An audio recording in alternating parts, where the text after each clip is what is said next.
શ્રી કૃષ્ણ, જય માતાજી, હર હર મહાદેવ. શાંતાકાર શિખર શયનમ.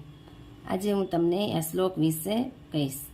ભગવાન વિષ્ણુની આ પ્રાર્થનાથી આપણે સૌ પરિચિત છીએ. મંદિરે દર્શન કરતા કે પછી મનમાં સ્મરણ કરતા આપણે આ પ્રાર્થના ગાઈએ છીએ.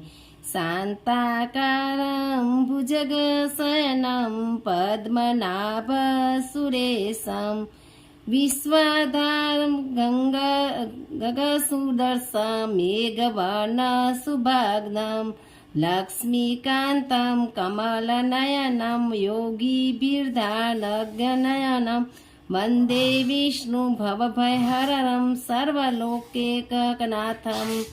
અર્થાત શ્રી વિષ્ણુને નમસ્કાર, જે શાંત સ્વરૂપ ધરાવે છે, જે સર્પ આદિશેષ પર આરામ કરે છે, જેમની નાભી પર કમળ છે, અને જે દેવોના ભગવાન છે, જે બ્રહ્માંડને ટકાવી રાખે છે, જે આકાશની જેમ અમર્યાદ અને અનંત છે, જેમનો રંગ વાદળ જેવો નીલો છે, અને જેનું શરીર સુંદર અને શુભ છે, દેવી લક્ષ્મીના પતિ છે, જેની આંખો કમળ જેવી છે, અને યોગીઓ જેને ધ્યાન દ્વારા પ્રાપ્ત કરી શકે છે, તે વિષ્ણુ ભગવાનને નમસ્કાર, જેઓ સાંસારિક ભયને દૂર કરે છે અને જે સર્વલોકના ભગવાન છે.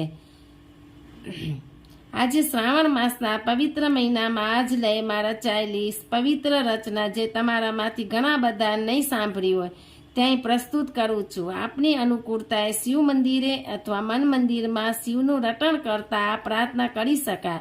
પ્રાર્થનાનું શીર્ષક છે શાંતાકારમ શિખર શયનમ.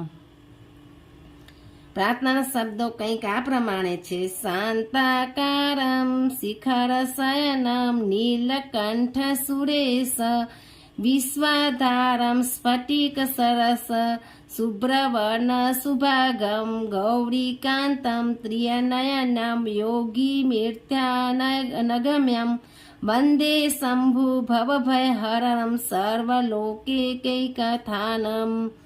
અર્થાત શ્રી શંભુને નમસ્કાર, જેઓ શાંત સ્વરૂપ ધરાવે છે, જેઓ કૈલાસ શિખર પર બિરાજમાન છે, જેમનો કંઠ નીલો છે, અને જે દેવોના ભગવાન છે, જે બ્રહ્માંડને ટકાવી રાખે છે, જેમની દૃષ્ટિ સ્ફટિક જેવી છે, જેમનો વર્ણ શુભ્ર છે, અને જેનું શરીર સુંદર અને શુભ છે, દેવી ગૌરીના પતિ છે, ત્રિનેત્ર ધરાવતા અને યોગીઓ જેને ધ્યાન દ્વારા પ્રાપ્ત કરી શકે છે, તે શંભુને નમસ્કારો, જેઓ સાંસારિક ભયને દૂર કરે છે અને જે સર્વલોકના ભગવાન છે.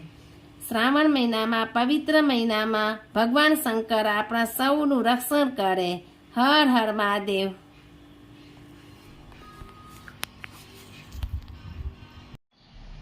જય શ્રી કૃષ્ણ, જય માતાજી, હર હર મહાદેવ.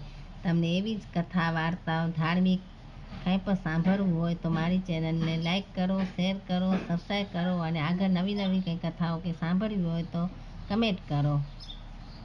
હર હર મહાદેવ.